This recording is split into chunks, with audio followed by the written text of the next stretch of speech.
Assalamu alaikum.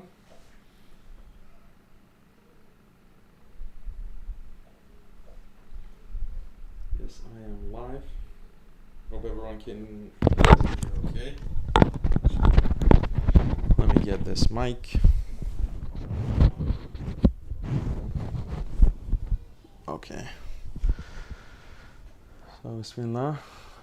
Should be on both YouTube and Facebook live, inshallah. Sorry for the time delay. We had some issues on my end, technical difficulties. Had to set up this stream. But alhamdulillah, tonight we are going to talk about modernism and modern sources of doubt. My name is Daniel Haqiqatjou, and I'm very happy to be speaking to you at IIE, and I'm very grateful to Maulana Salim and also Maulana Sulaiman for inviting me and giving me this opportunity. Inshallah, this is going to be a monthly program, currently scheduled for the last Friday of every month, and we're going to be going through a series, inshallah, on modernism, and each session is going to build on itself, on the prior session, and inshallah we're going to cover a lot of interesting topics related to modernism, this idea of modernism. What is it, and why is it so dangerous? How can we address it? How can we understand it? And how can we live in this modernistic world?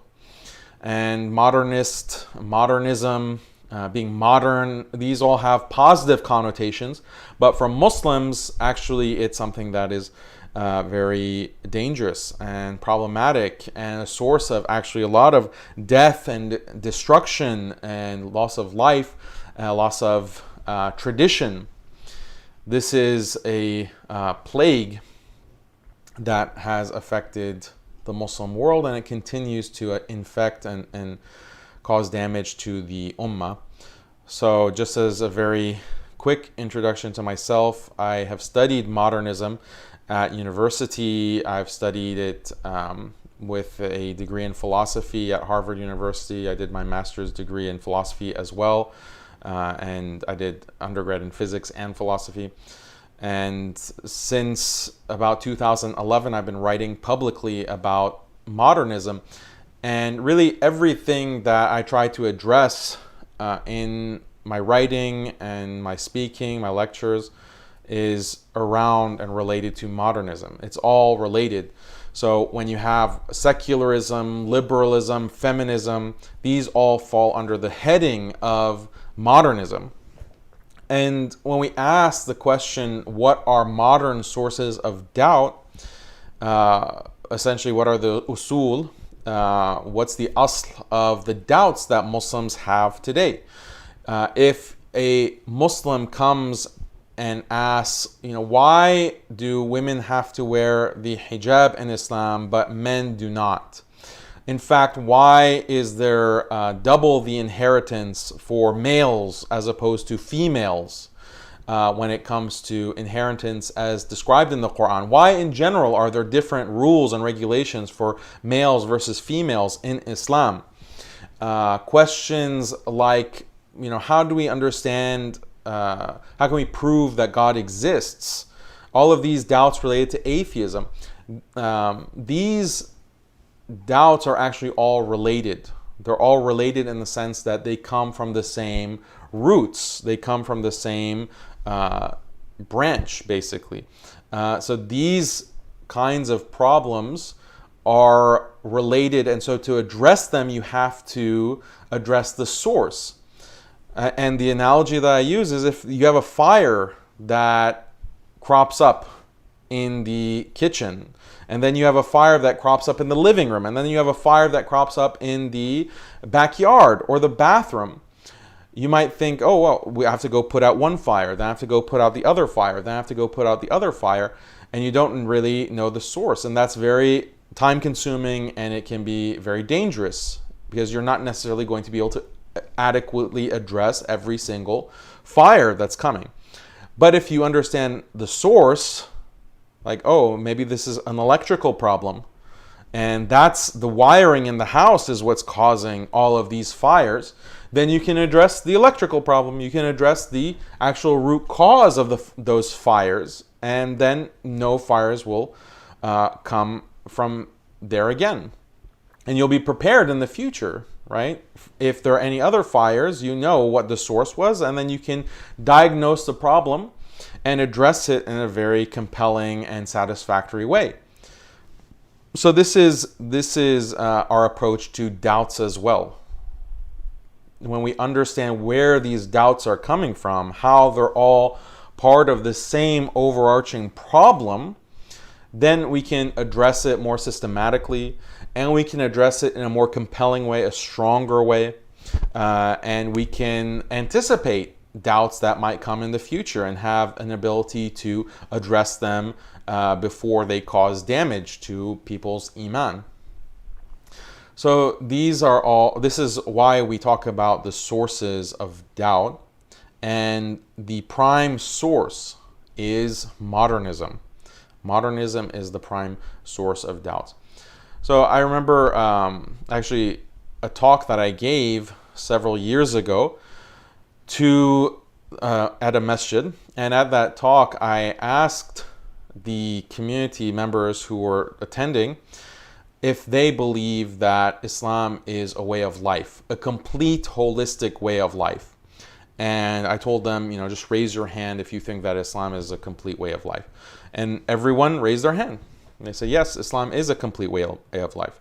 And I asked, okay, how many of you think that Islam should be the criteria by which laws are based? Our laws and government, our system of governance should be based on Islam and what Islam says. Then there weren't as many people. In fact, it seemed like only half of people raised their hands affirmatively for that. So isn't that a contradiction? Doesn't that contradict? Like, you think that Islam is a holistic way of life, but you do not accept that this holistic way of life of Islam should guide governmental decisions or public policy, or how do we set up the economy, or how do we understand relationships between people, between members of a community, between members of a society, within families. Should Islam be the guidance that we first and foremost look to when we want to understand how to raise our children? If Islam is this holistic way of life, and Allah has completed the deen and selected for us and for all of humanity the deen of Islam, then it should have guidance for all of these aspects of life, all of these areas of human existence. So how can it be for Muslims to acknowledge that yes, Islam is a holistic, complete way of life, but then they waffle? Okay? They waffle when it comes to these actual areas of human life. Some Muslims waffle in that way. Why? What is causing that contradiction? And unfortunately, we see this in the Muslim community, but this is not just limited to Muslims. We see in other communities as well. When it comes to other religions, you have people who call themselves Christian, or they'll call themselves Jew or Hindu or Buddhist or atheist. And they will say that, yes, I believe in these things. This is my aqidah, per se. But when it comes to these areas of life, no, we appeal to psychology, we appeal to political science, we appeal to economics, we appeal to certain liberal values and principles, we appeal to critical race theory, we appeal to decolonization theory. That's what's providing the guidance. Okay? They won't necessarily say that this is guidance, but they'll say this is how we understand the way that the world is, the way that the world works, how human beings should treat each other and behave. That's their understanding. So really the label that is there, the label that I'm a Christian or I am a Jew or I am a Muslim, But the heart and the mind is really operating on a different set of assumptions. It's operating on the set of a different religion. It's operating on the basis of a different ideology or conception of right and wrong.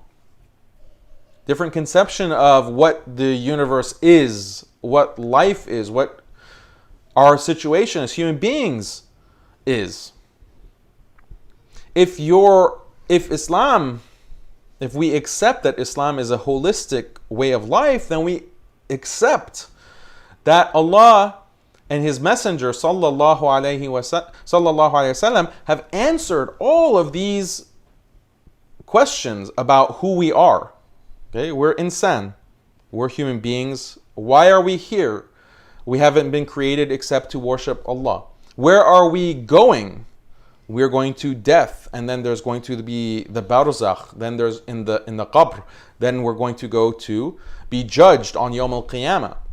Okay? What exists? Allah exists. Then the creation exists. The throne, al-arsh, exists. The malaika exist. The pen and the tablet, al-lawh al-mahfuz, exist. Okay, it's important to know what exists. When you understand what exists, then you understand your place in the larger creation. Okay, when you understand yourself and your limited position as a slave, a creation, then you understand that you have to worship the Creator. You have to worship the Creator, Allah. So these are very important questions that Islam provides the answers to. But if you don't accept Islam and you have done kufr, you'll go to other ideologies to provide answers. Atheism provides answers. Christianity provides answers. Judaism provides answers. And modernism provides answers. Modernism provides the answers that the majority of people in the world will go to. And this is why I was saying that you have people who, they say that they're Christian. You go to an average Christian in America or in Europe and you ask this Christian, tell me about the nature of human existence. And he'll say he's a Christian, but maybe he will read to you some philosopher. Maybe he will talk to you about what he saw on TV. Maybe he'll open a book of, some popular celebrity autobiography about life. What is the meaning of life according to Barack Obama? What is the meaning of life according to Fulan celebrity? This is what their understanding is based on. These kinds of ideologies and ideas. You ask a Jewish person or ask a Hindu person, some of these secularized Hindus, what do you think should be the way that we organize society? And it doesn't matter, especially if they're college educated, they'll say, look, we believe in liberal values, we believe in human rights, we believe in this secular separation of church and state. Okay, so that's where your beliefs are coming from. You have the label of Christian, Jew, or Hindu, or even atheism, but your actual beliefs about how to organize society, how to run government, what policies to put in place, those are all dictated not by your holy books, what you consider to be your holy books. They're not dictated by your prophets, who you consider to be prophets. They're dictated by modern philosophies, modern ideas. So this is what we mean that if we ask what is the most dominant religion today, what is the most dominant value system today, if you ask Muslims, when I ask Muslims, they usually say Christianity. They say Christianity is most dominant. But this is not true. Christianity, it's not on the basis of the Bible that some of these politicians and these governments are running and organizing themselves. It's not on the basis of the Bible. It's not on the basis of Christian tradition. It's not on the basis of church doctrine. Not at all. So what if it's not that, then what are they basing their policies on? What are they basing all of their organization on, and how they're running society? When you ask the question of what is right or wrong, what is truly good? What is truly good and what is truly evil? You ask someone like a young person today, they might say, yeah, I'm a Christian or whatever, but I think what is truly evil is, mansplaining. Or what I think is truly evil is the patriarchy. And what I think is truly good is equality of the genders. And what I think is truly good is making sure that LGBT has the rights that they deserve. This is what goodness means. And preventing that is what is evil. So what religion is that? That's not Christianity. It's not Judaism. It's not Hinduism. It's not Islam for sure. It's modernism. Modernism is this overarching religion, this overarching ideology. It's a religion that doesn't have the name of religion. And that's what's a problem with the English word religion.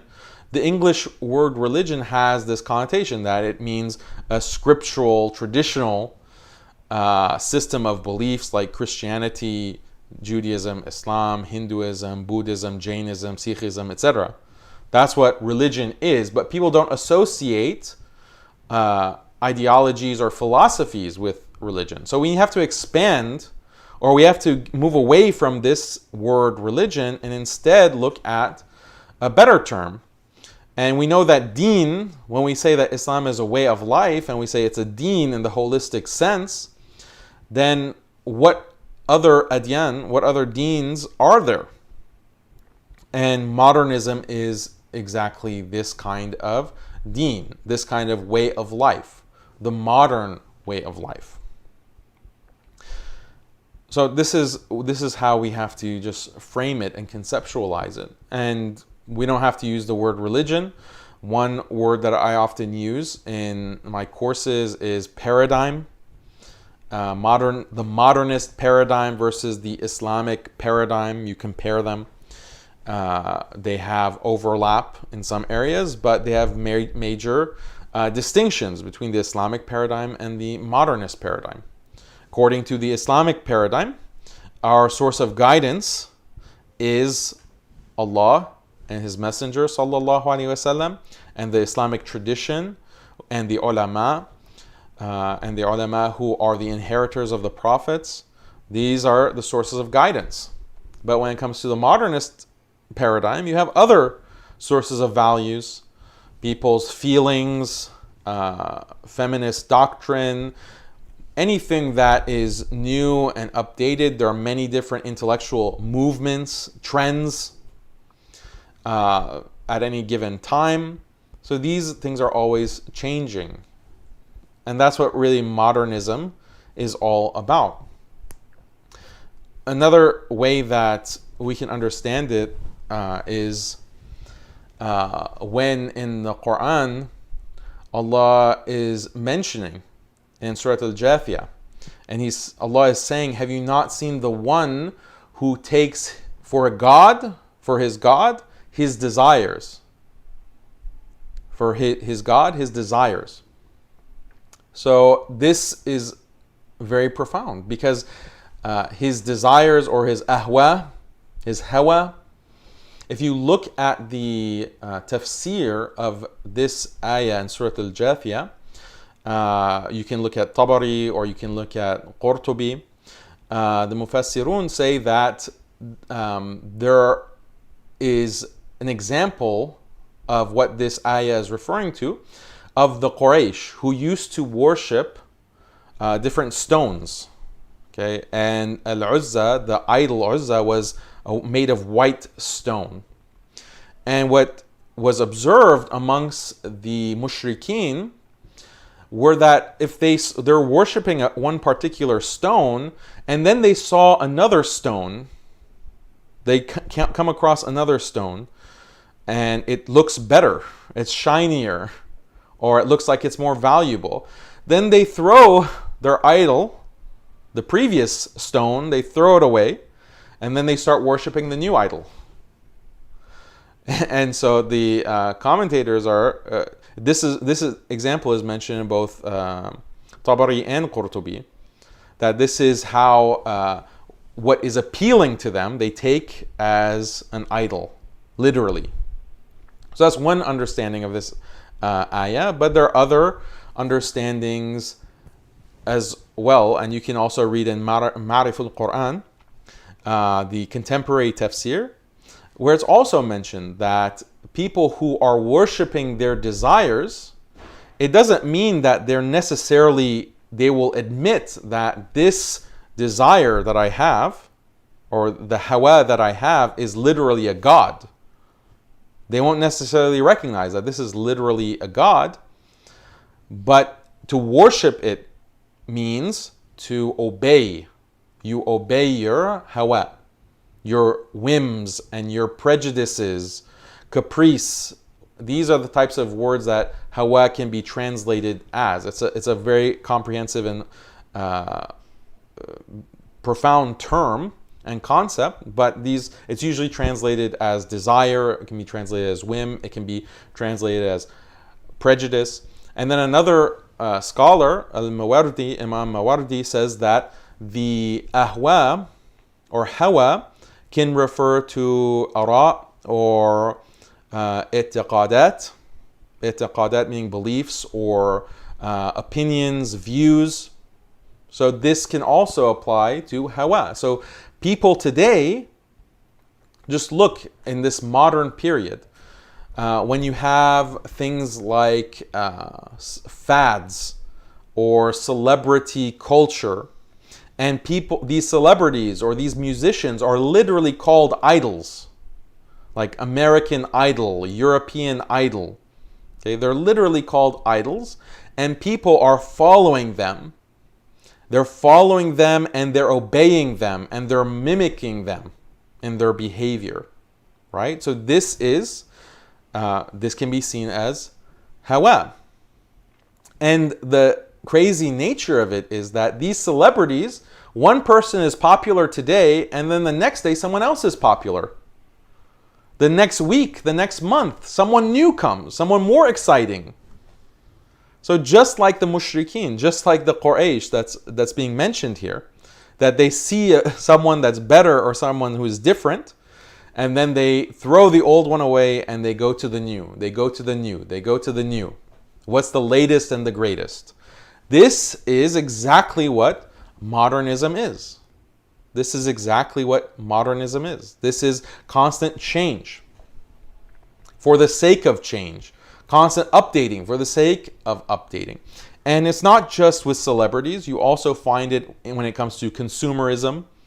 People will buy a product and then something new will come and they have to go get the new product. And sometimes they'll change their entire lives around that product.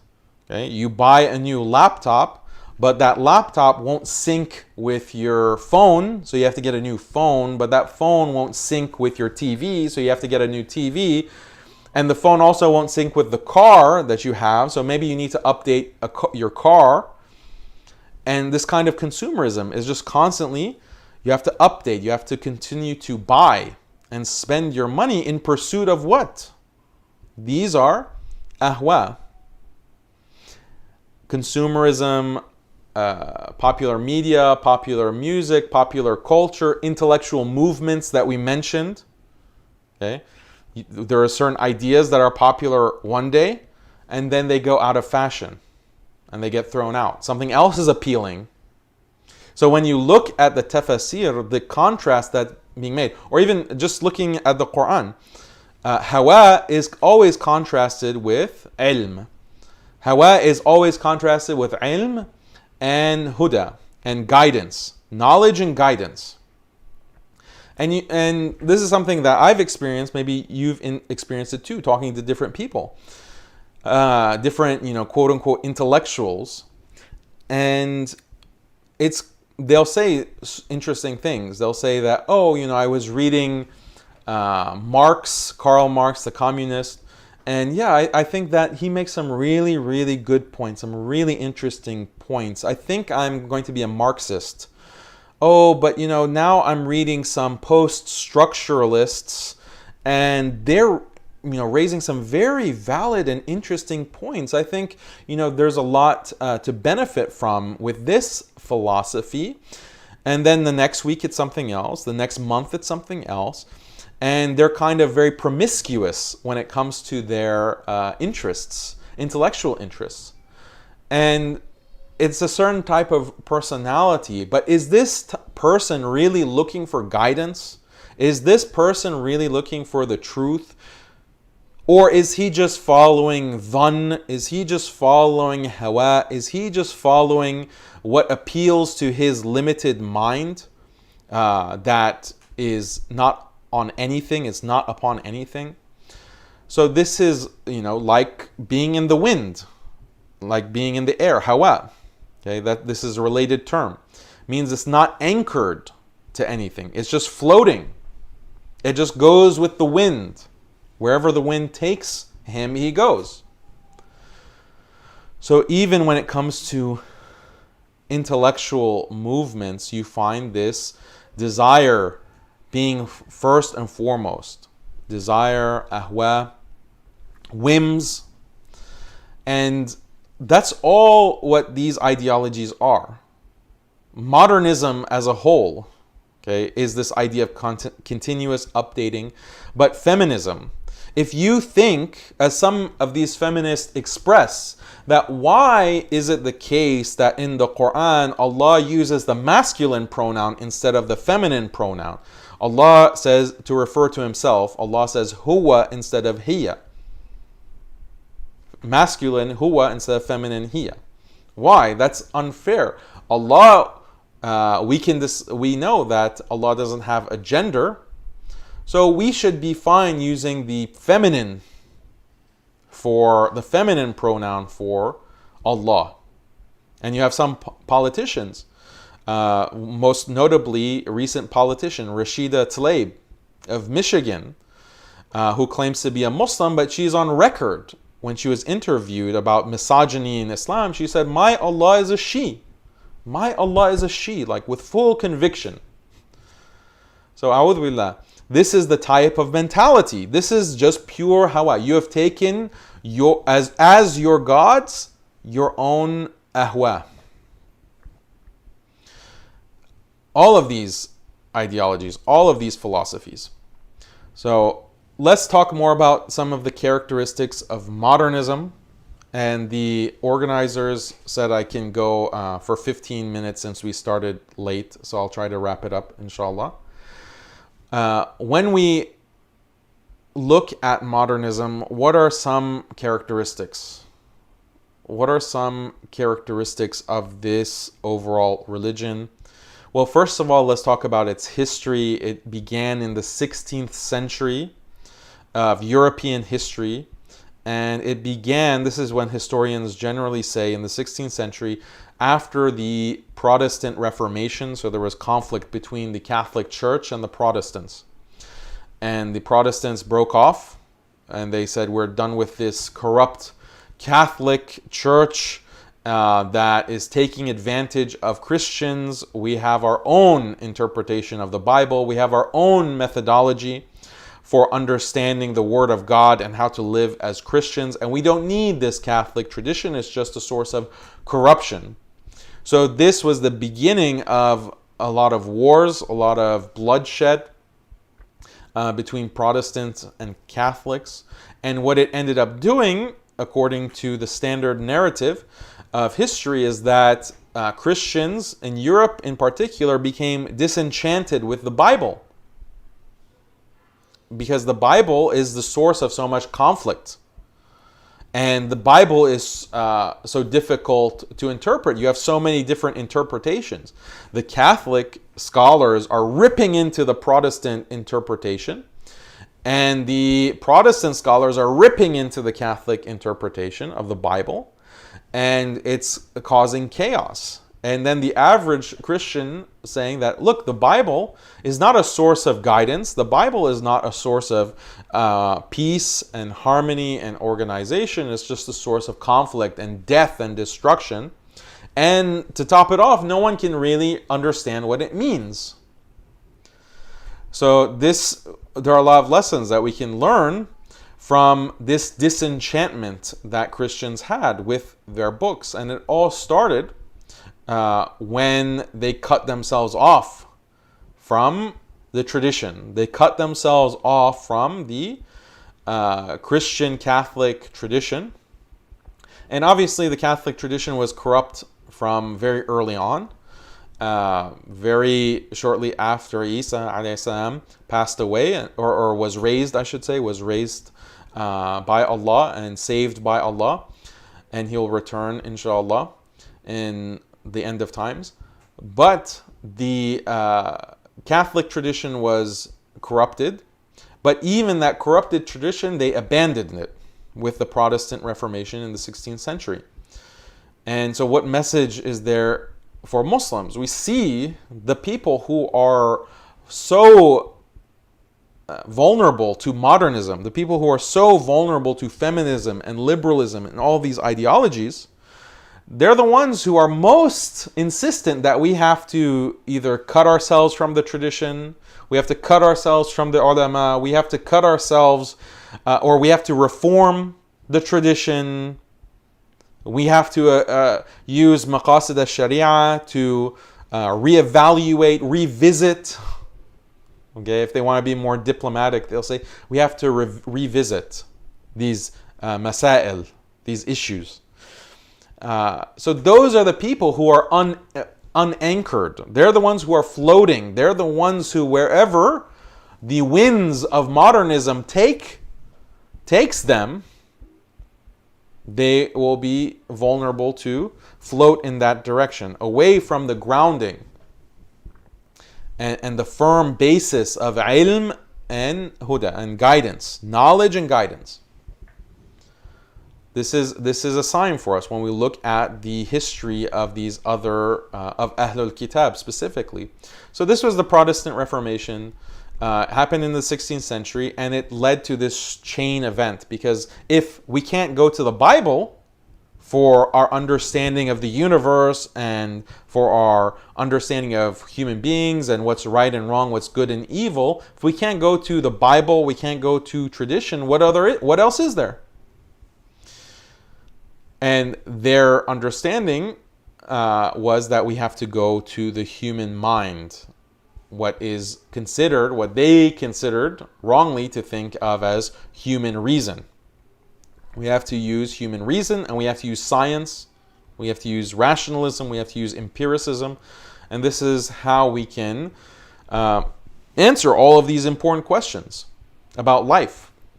This is how we can organize society, by exercising the mind, by using these kinds of scientific methods.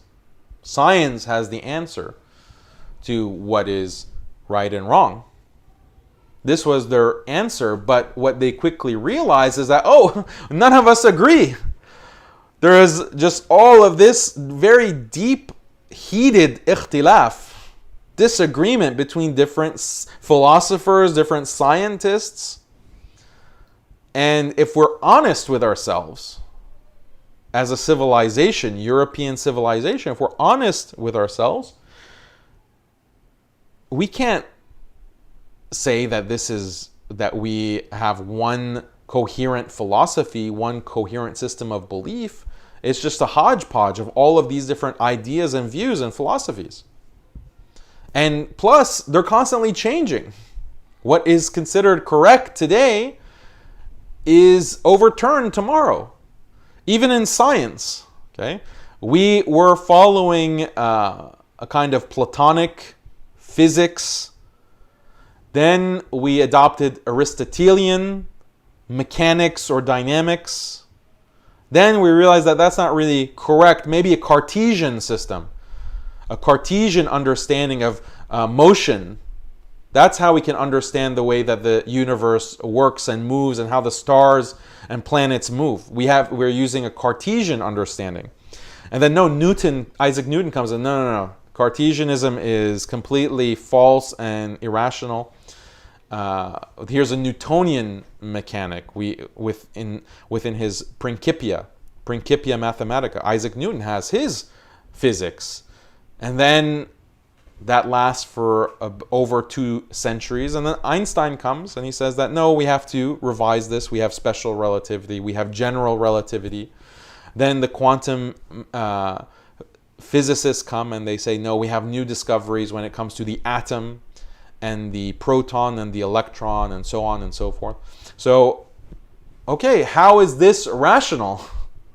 How is this rational when you have all of these different theories and ideas conflicting with each other and overturning each other? This is like, abrogation. Everything is being abrogated. How can we consider this to be a coherent way to live, a coherent way to understand the world? So then there's a trick that can be played. Because you can say that, well, as long as we are continuing to exercise our reason, and as long as we continue to exercise these scientific processes, and as long as we're open to change, that's all we need. Because we can progress in this way. Okay? We just have to be open to change. Be open to updating. Be open to the latest and the greatest. Be open to the newest innovation. The newest innovation. We have to constantly innovate. This is the basis of modernism. And this is how the West can justify to itself that it actually has a coherent understanding, a coherent way of understanding the world. It's a modernist understanding. Modernist, that we don't commit ourselves to any particular idea. We don't commit ourselves to any particular way of life. In fact, it is regressive. If you commit yourself to a way of life, if you commit yourself to an idea and you say 100% this is right, 100% this is wrong, that's actually backwards. You're actually making a big mistake. You have to be open to change. You have to be open to updating.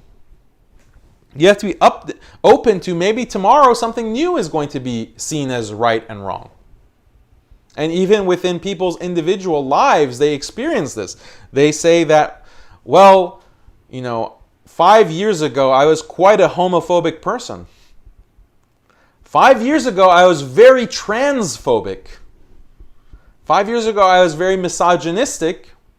5 years ago, I didn't realize that there's not 2 genders.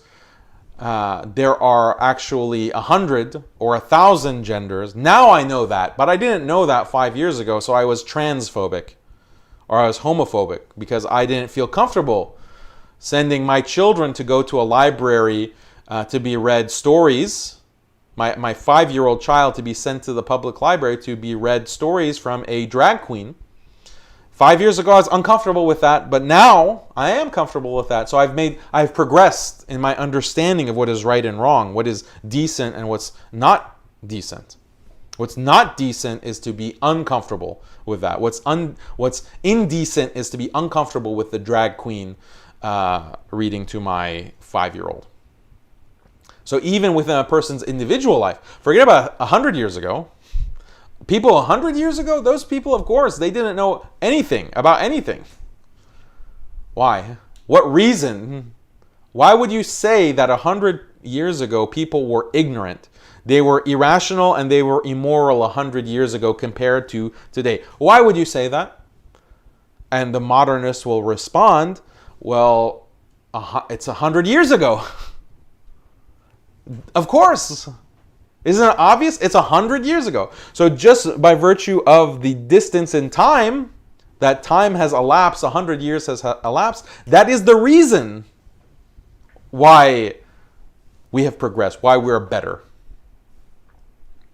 This is the modernist delusion. Just by virtue of time passing, the assumption is that people continue to get better, people continue to get more rational, they continue to get more moral, to such an extent that even within a person's own life, forget about 100 years ago, forget about 1400 years ago, even within my own life 5 years ago, I am a better person, I am more rational, I understand more, just because time has passed. Not because I have actually done a clear analysis to compare past and present. What did I actually believe? Is this coherent? Is this logically sensible? Is this a coherent philosophy or belief that I had before compared to what I have now? That kind of analysis is not needed. All you need to know is that there's a time that's passed. It's been 5 years, so of course now is better than the past. This is a modernist bias. It's a modernist bias. So to wrap up, there are two results of this kind of modernist bias that we should just keep note of. One is anti-traditionalism. To be a modernist means to be anti-traditional. Why? Because tradition holds you back. Tradition holds you back. If you are going to follow a madhab and you're going to follow a school of thought in anything, whether it's fiqh, whether it's aqidah, any field that you want to follow a scholar, you want to follow a madhab, you want to follow a manhaj, that's a tradition that you're following. That means you can't change. You can't just do whatever you want, right? Just following a religion, just following Islam, just opening the Quran and reading it and taking it seriously, what Allah has said. Opening hadith, a book of hadith, and reading what Rasulullah sallallahu alaihi wasallam has said. This is, you're looking at something that is in the past. You are looking at something that is coming from the past, and that is going to restrict you from being able to think freely, to innovate freely, to do as you wish, and to have full choice, full options. And just because of that, you're going to fall behind. The rest of the world is going to advance and progress, and you're going to be stuck, chained, because of this tradition that you're holding on to. Let it go. Just let it go. You need to innovate. You need to progress. What side of history are you on? What side of history are you on? If you're holding on to a tradition, you're on the wrong side of history. By definition, you're on the wrong side of history. By definition, you're on the wrong side of history. So you have to let go of these traditions. So modernism is anti-traditional. It's anti-traditional. That's one characteristic. It's a very important characteristic. And the second characteristic is that modernism is progressive. It's progressive. What does this mean? Is that what we just described. People today are more rational and they're more moral. Their ethics are better now than they were 5 years ago, 10 years ago, 50 years ago, 100 years ago, 1,000 years ago. Society and humanity continues to progress, step by step by step by step.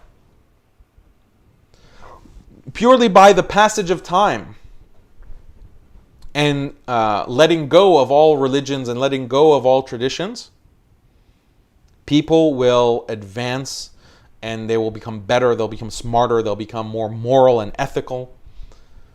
This is progressivism. So what if you look at the timeline of human history, it's going like this. Up, up, up, up, up. So imagine the sources of doubt. Imagine how much doubt this will cause if a Muslim has adopted this religion, this ideology, and this religion is what is animating his mind and his heart. These assumptions that are being pounded into his brain by his entire environment. If modernism is what is in his brain, then of course he's going to have doubts. Of course he's going to have problems with what Islam has to say about women's rights, what Islam has to say about governance, what Islam has to say about riba and the economy, what Islam has to say about family life, what Islam has to say about the rights and duties of the wife versus the rights and duties of the husband versus the rights and duties of children.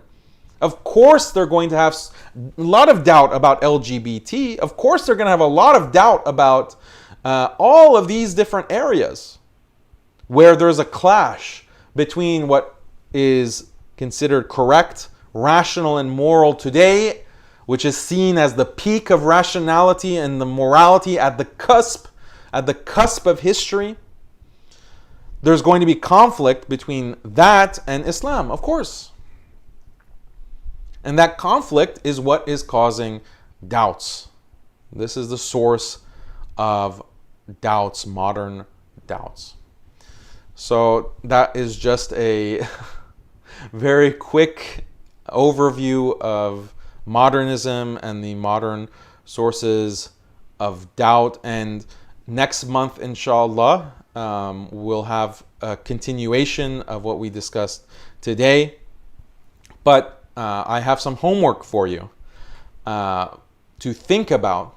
Okay, think about how a person can say that he is a Muslim, but all of his beliefs and all of his understanding of the world.